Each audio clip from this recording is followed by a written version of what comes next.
Welcome to the Post Astral Travel, starting over naturally. And when we say post, of course, we're talking about after we learn how to astral travel. Things will be looking a little different. Our perspectives may change. We may find that things aren't exactly the way we were told that it was going to be, especially when it comes down to science, universal science. So let's check it out. Dissolving the illusion.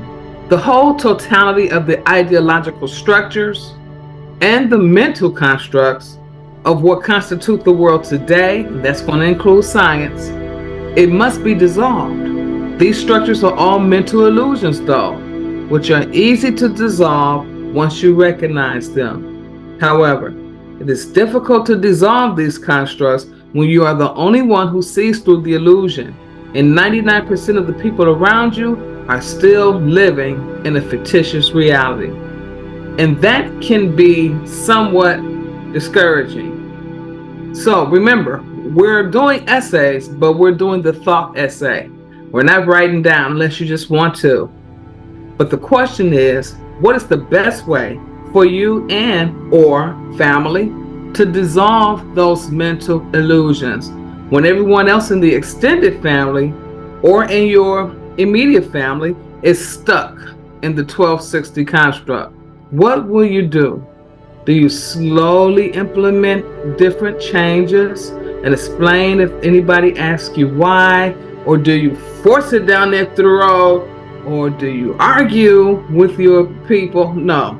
I would suggest not doing those things, even though you know for certain that it's a mental illusion. However, we have all been indoctrinated, and some of us have been plugged in a little more tightly than others.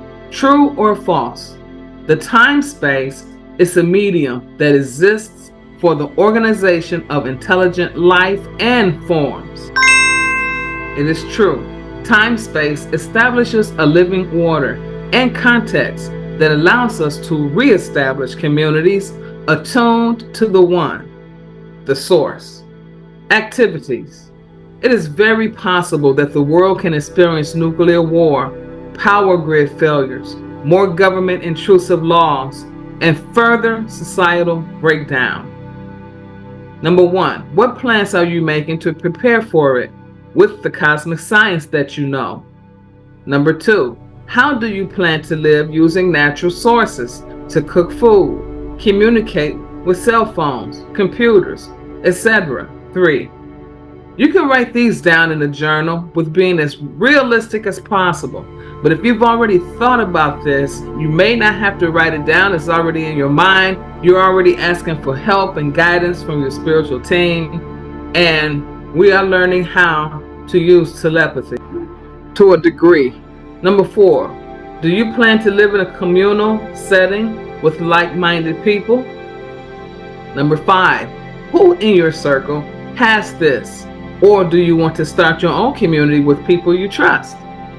Number 6, list the advantages and disadvantages of communal living. A, include emergency activities like firefighting, medical emergencies, policing resources, etc. These are things that we have to think about post astral travel. Peace to the gods.